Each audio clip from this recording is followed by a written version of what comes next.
नमस्कार मित्रांनो, आज परत एक नवीन व्हिडिओमध्ये तुमचं स्वागत आहे।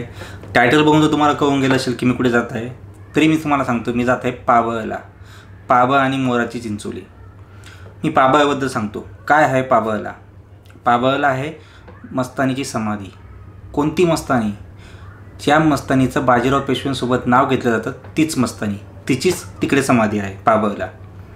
बुंदेलखंडचा जो छत्रसेन राजा होता त्याची ही कन्या, त्याला खूप राण्या होत्या, त्याच्यापैकी जी मुस्लिम राणी होती तिच्यापासून झालेली मस्तानी।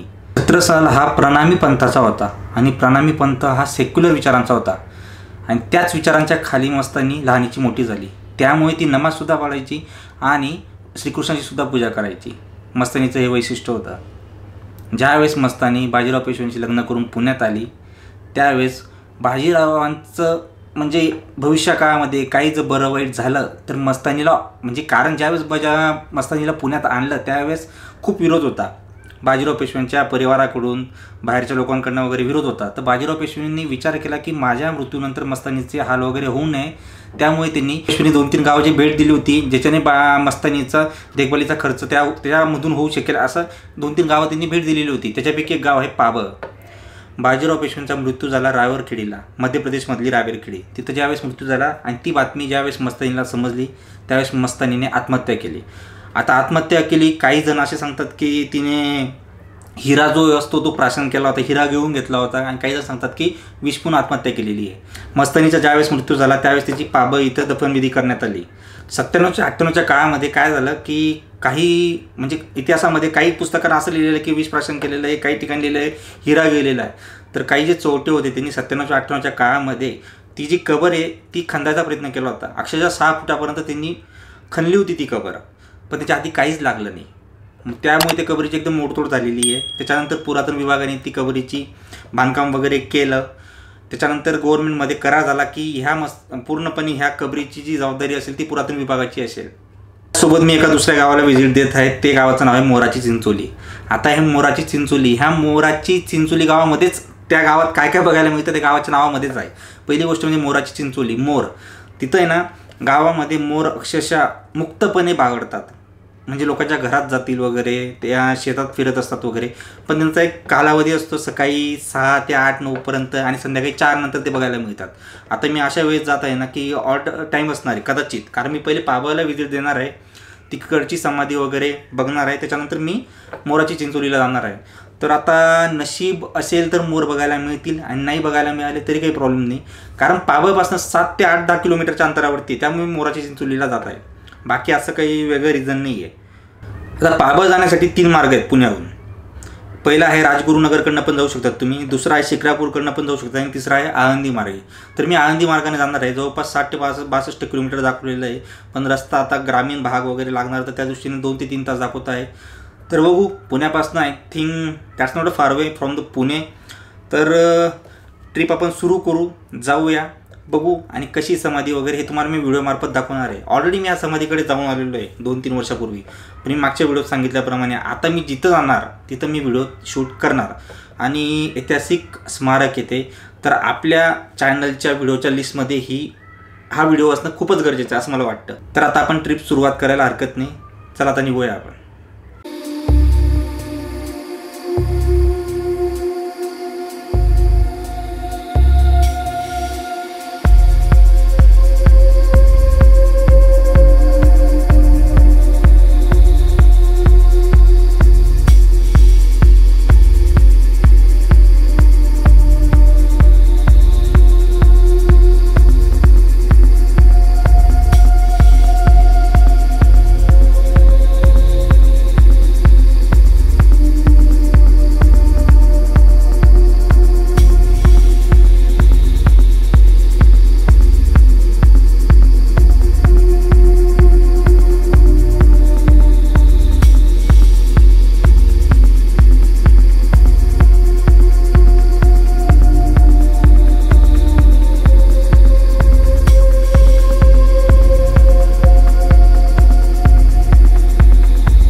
जवळपास 3 तास लागले आम्हाला पुण्यावरून इकडे यायला।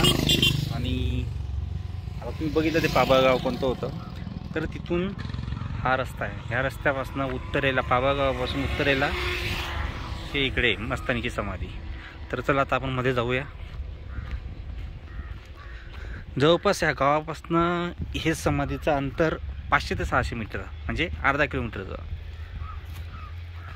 गावाच्या उत्तरेला आहे. हे असे दरवाजे आहे तिथं.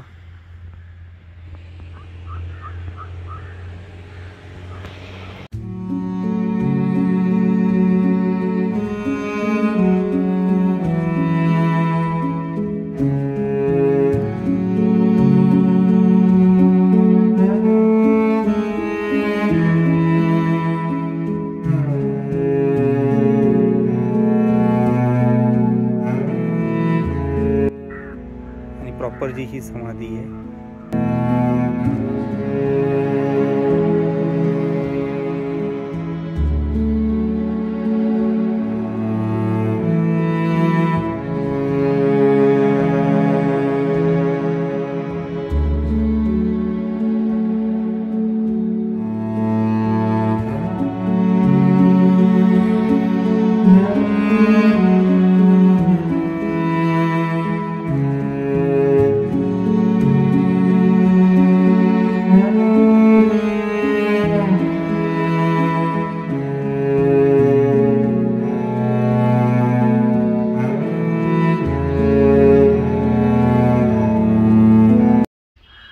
मस्तानीची ही समाधी आहे. आणि पहिले कसं होतं की समाधी असली त्यावेळेस दिवे वगैरे लावायचे, तर त्याच्याकरता हे बांधकाम केलेलं आहे. समाधीजवळ दिवे वगैरे लावण्याची सोय होती. आणि त्याच्या शेजारी तुम्ही ज्या कबर बघत आहात ना, ही कबर आणि हे बघा ह्या कबर, ह्यासुद्धा म्हणजे मस्तानीसोबत जे सेवा वगैरे करायला असतील त्यांच्याच कबरीत ह्या. आणि मला हे काहीतरी एक मस्जिद सारखं वाटतं आहे. आणि इथे एक बोर्ड पण लावला आहे, त्याच्यावरती एक माहिती वगैरे दिलेली आहे बाजीराव पेशवेंची आणि मस्तानीची.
सांगायचं झालं की बुंदेलखंडचा जो राजा, पराक्रमी राजा आणि त्याची कन्या आणि सोबत बाजीराव पेशवेंसारखा असलेला जोडीदार असं राहून सुद्धा त्या मस्तानीच्या आयुष्यात असं कणखर जीवन जगायला आलं, त्यापेक्षा दुर्दैव काय असू शकतं.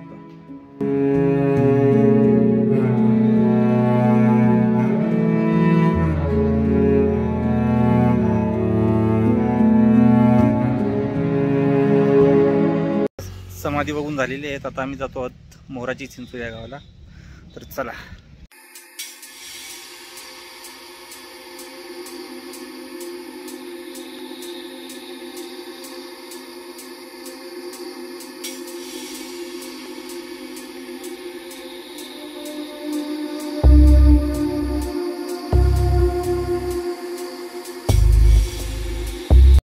बाबा, मोर कुठे दिसतात? चिंचोलीला इथं नाही का? याच्यात पण आता असं उन्हाच्या बाहेर नाही, त्याला सकाळी किंवा संध्याकाळी 4 नंतर वगैरे का? उन्हाच्या बाहेर झाडावर जाऊन बसतात. झाडावर कुठे? हे काय असं झाडावर बसतात पुढे. अच्छा, पण दिसणार नाही आता आपल्याला वगैरे ना? आता कंचे झाडावर काय? हां, ठीक आहे. पुढे काही नाही ना आता? खालीच का? इकडे लावूनच आहे ना. हां हां, त्या साईडला या साईडला. बरं बरं बरं. इथं येतात पार, ते सकाळच्या बाहेर येतात. चालेल चालेल, ठीक आहे, धन्यवाद.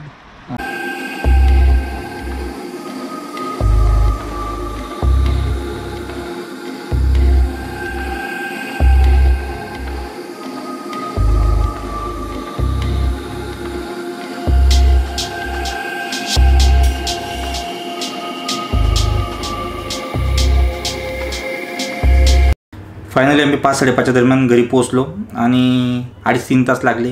आणि अनफॉर्च्युनेटली जी आशा होती, मला कॉन्फिडन्सली माहीत होतं की मोराची चिंचोलीला मोर बघायला मिळणार नाही, तरी गेलो. आणि एनिवे मला काय त्या बाबतीत इतकं काही वाईट वाटत नाही. मला ॲक्च्युली जायचं होतं पाबळला आणि ते बघितलं आपण, तुम्ही व्हिडिओमार्फत बघितलं असेल. 2-3 वर्षापूर्वी मला जे उदासीनता वाटत होती तीच आतासुद्धा वाटत होती. गव्हर्नमेंटने लक्ष दिलं पाहिजे. ऐतिहासिक स्मारक येते, ॲटलिस्ट कमीत कमी ना, ज्यावेळेस आपण गुगल मॅपला पाबळ गावात जातो आणि ज्यावेळेस मॅपला टाकतो ना आपण की मस्तानीची समाधी वगैरे, तर तो गावापासून 2.5 ते 3 किलोमीटर अंतरावरती दाखवतो. पण उत्तरेपासून ते 500 ते 550 मीटरच्या अंतरावरतीच आहे. त्यामुळे कन्फ्युजन होतं आणि मॅपला दाखवतच असतो की पुढे अजून काय आहे, पण आणि मार्गदर्शक फलकच नसल्यामुळे ना समजत नाही आपल्याला. पण मी 2-2.5-3 वर्षापूर्वी जाऊन आलेलो होतो, त्याच्यामुळे ते मला लगेच कळालं. आणि बघितलं तुम्ही ते महासमाधीच्या बाजूला वगैरे किती गवत वगैरे आहेत आणि दरवाजा वगैरे.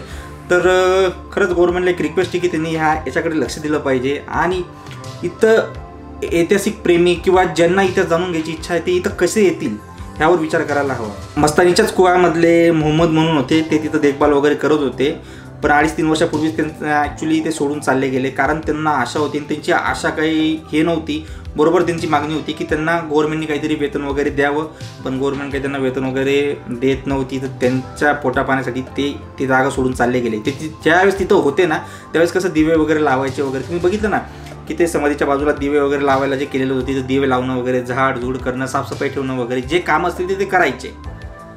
कोणी जर नवीन जर कोणी आलं तर त्यांना माहिती वगैरे द्यायची वगैरे, हे ते कामं करत होते. पण त्यांना जर मोबदला मिळत नव्हतं, त्यामुळे त्यांनी ते काम सोडलं आणि ते दुसरीकडे चालले गेले. आता तर बघितलं तुम्ही, हे बुंदेलशहाचा पराक्रमी राजा आणि पराक्रमी जोडीदार लागून सुद्धा मस्तानीची समाधी बघितली तुम्ही, किती दुरावस्थेमध्ये पडलेली आहे. तर हे असं नाही झालं पाहिजे. गव्हर्नमेंटने जर लक्ष दिलं तर नक्कीच आपला इतिहास जो आहे तो बाहेर येईल आणि लोक खरंच जातील आणि इतिहासाचा जो अभ्यास आहे तो करायला खरंच मदत होईल असं मला वाटतं. तर हा व्हिडिओ तुम्हाला कसा वाटला नक्की सांगा. आणि चॅनलला जर तुम्ही नवीन असाल तर सबस्क्राईब करायला विसरू नका. लवकरच भेटू आपण नवीन व्हिडिओमध्ये. तोपर्यंत बाय बाय, टेक केअर.